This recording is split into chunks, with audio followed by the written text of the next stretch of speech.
दूर इस बात का सबूत है कि जो भी हमारी तरफ, हमारे देश की तरफ आंख उठाकर देखेगा, जो भी हमारे देश में आतंक लाने की कोशिश करेगा, जो भी हमारी बहनों के सिंदूर को मिटाने की कोशिश करेगा, उसका हम क्या हाल कर सकते हैं, ये इस बात का सबूत है। खासकर प्रधानमंत्री नरेंद्र मोदी जी के नेतृत्व में कल जो भी हुआ, रात को 1 से 2 बजे के बीच में जब सुबह भारतीय उठे तो उन्हें एक सिक्योरिटी की फीलिंग हुई। उन्हें इस बात का एहसास हुआ कि हमारे देश का नेतृत्व, हमारे देश की आर्मी, हमारे देश की सेनाएं बहुत ही हमें सुरक्षित महसूस कराती हैं।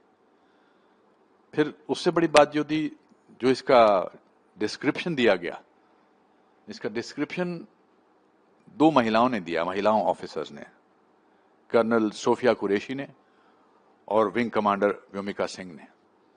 उन्हें देखकर मेरा दिल, मेरा मस्तिष्क, मेरी छाती गर्व से ऊपर हो गई। ये हमारी देश की महिलाएं हैं। महिलाओं के सिंदूर को मिटाया गया और महिलाओं को ने बताया हमको कि हमने दुश्मन देश के साथ क्या किया है। देखिए, इसीलिए हमारे नागरिकों के लिए ये बहुत इंपॉर्टेंट है कि हम भी अपना कर्तव्य निभाएं देश के लिए। बहुत ज्यादा न्योछावर करते हैं देश के सेना के लोग अपनी जानें, किसी का भाई जाता है, किसी का पति जाता है, किसी का बेटा जाता है।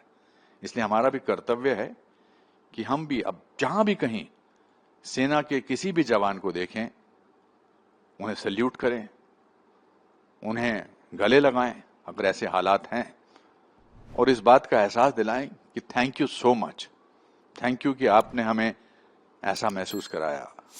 और मैं प्रधानमंत्री नरेंद्र मोदी जी को धन्यवाद देना चाहता हूं 140 करोड़ लोगों की तरफ से कि ऐसे नेतृत्व। मैंने 1962 का वॉर देखा है, चाइना का वॉर, 65 का वॉर देखा है, 71 का वॉर देखा है, सारे वॉर्स देखे हैं। मैं वेस्टर्न कमांड हेडक्वार्टर्स उन दिनों शिमला में हुआ करता था और मैंने आर्मी के लोगों को देखा है। मुझे हमेशा उनको देखकर सैल्यूट करने का दिल करता है। ये सिर्फ वॉर के टाइम की बात नहीं है, ये उसकी भी बात है जब इस तरह का हादसा ना हो। और मैं एक चेतावनी देश के उन लोगों को देना चाहता हूं जो इसके लिए नेगेटिव बात करेंगे या इसके बारे में कोई अलग पहलू दिखाने की कोशिश करेंगे। चेतावनी ये है कि ऐसा मत करना। अब की बार 140 करोड़ लोग आपको देश से बाहर निकालने की पूरी कोशिश करेंगे, क्योंकि वो दृश्य हमारी आंखों के सामने से जाते नहीं है। पिछली बार तो सबूत मांगा गया था, इस बार तो सबूत के साथ ये हुआ है। तो मैं एक बार फिर अपनी फौज के सारे नौजवानों को सैल्यूट करूंगा। जय हिंद, जय भारत। जो पहलगाम में हुआ वो हम सब ने बहुत बहुत क्लोजली ऑब्जर्व किया और बहुत दुख हुआ। मैं एक शहीद की बेटी हूँ और पापा को हमने कश्मीर में खोया था 1994 में। और मैं बखूबी समझती हूँ कि एज अ फैमिली क्या ड्रास्टिक सर्कमस्टांसेस आपके सामने लाइफ खड़ी कर देती है। और ये बहुत बहुत बहुत दर्दनाक और दुखदायी बात है। एंड इसके चलते जो ऑपरेशन सिंदूर कल रात हमने देखा, भारत सरकार ने जो और हमारी आर्म फोर्सेस ने जो एक अटैक किया है टेररिस्ट कैंप्स पर, मैं पूरी तरह उस एक्शन को सपोर्ट करती हूँ। और मैं पूरी तरह इस बात से सहमत हूँ कि इस देश में ही नहीं, इस दुनिया में टेररिज्म की कोई जगह नहीं होनी चाहिए। ज़िंदगियाँ बर्बाद हो जाती हैं। एक पीसफुल जगह जहाँ पर लोग अपने बीवी बच्चों के साथ छुट्टियाँ मनाने गए हैं, मतलब इससे ज़्यादा दुखद और कोई बात नहीं है। और ये एक इंसिडेंट या एक जगह की बात नहीं है, ये हमने कितनी बार देखा है होते हुए। और मैं पूरी तरह चाहती हूँ कि as a country, as a citizen of India, हम सब इसके हम सब, हमारी आर्म फोर्सेस और हमारी भारत सरकार के साथ खड़े हैं। और हमारा एक ही मकसद है कि बस ये टेररिज्म की जो एक्ट्स हैं और ये जो इतनी दुखद घटनाएं हैं, ये सब अब खत्म हो। लड़ाई, वार और युद्ध किसी भी इंसान को पसंद नहीं, अगर वो इंसान है। किसी भी देश को, किसी भी नेशन को ये बात पसंद नहीं कि टेररिज्म हो। टेररिज्म का मतलब ये है कि आप इनोसेंट लोगों को खाते खाते, खेलते खेलते मारते हैं। ये तो एक इंसानियत के खिलाफ ही बात हुई। तो ये जो युद्ध शुरू हुआ है, ये इंसानियत के खिलाफ की जो हरकतें करते हैं, वो मैं समझता हूँ कि एक बहुत एक वीरता का कदम है हमारे देश के प्रति, देश से।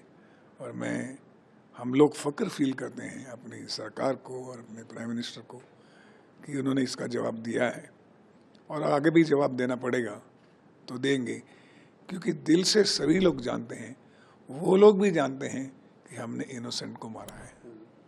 तो वो युद्ध ना हुआ, वो कायरता हुई, वो टेररिज्म। हैवानियत के खिलाफ इंसानियत की लड़ाई है, ये युद्ध नहीं है। ये हैवानों के खिलाफ जो है ना, वो इंसान जो ह्यूमैनिटी को समझते हैं, तो ये रिटालिएशन तो बहुत ज़रूरी था, क्योंकि उनको ये सबक सिखाना बहुत ज़रूरी है, उनके हौसलों को परस्त करना बहुत ज़रूरी है कि ये मत समझो कि तुम इनोसेंट लोगों को मार के बच जाओगे। हमारे यहाँ जो कहते हैं ना कि कर्तम भुगतम सब यही है, अगर गुनाह करोगे तो उसकी सज़ा मिलेगी, यही मिलेगी। और मैं सरकार को, भारत सरकार को बहुत सारी बधाइयाँ देता हूँ कि लोगों के मन में जो आक्रोश था, लोग जो चाहते थे, आज उसको मोदी जी ने लोगों को कहा कि आप घबराइए मत, मैं आपके साथ हूँ, पूरा देश हमारे साथ है। तो जो हुआ है हम उसके बहुत पक्ष में हैं, और हम चाहते हैं कि आइंदा वो लोग इस तरह का हौसला नहीं करें और दोबारा हिम्मत नहीं करें हिंदुस्तान की सरजमीन पे इस तरह की हरकत करने। मैं अपने जवानों को कहना चाहता हूँ कि ये जो फिलहाल शक्ति मिलेगी आपको, ये वो जो टाइटल है ना, ऑपरेशन सिंदूर, ये जो शब्द है ना ऑपरेशन सिंदूर, उस सिंदूर से मिलती है। हमारे घर में हमारी पत्नी, बच्चे, और इनकी पत्नी हो, कोई भी हो, जब ये टाइटल सुना ना ऑपरेशन सिंदूर के, इस तरह अटैक शुरू हुआ सिंदूर का, रोने लग गए। आंसू क्यों बहे? क्योंकि जिस लड़की का जो पति, जिसकी जेब में शायद 2000 रुपये भी नहीं होंगे उस वक्त, या 3000 रुपये होंगे, भेलपूड़ी खा रहा होगा, चने खा रहा होगा, अपनी बीवी के साथ, पत्नी के साथ पहलगाम के नज़ारे देख रहा था, उस वक्त उसका सुहाग मिटा। आज एक लड़की ने लिखा भी इंस्टाग्राम पे कि thank you honourable prime minister Modi ji, जिसका पति चला गया है, थैंक यू कि आपने हमारी सुनी और मेरे पति को ऊपर से शांति मिल रही है। अभी मैं ज़्यादा बोलूँगा तो मुझे रोना आ जाएगा, लेकिन इतना कहूँगा अपने वीर जवानों के लिए कि ईस्ट और west, our Indian army is the best. There is no army, no navy, no air force better than our forces. और अब पता लगेगा why we are the best. God bless Narendra Modi ji, God bless India. जय हिंद, जय भारत।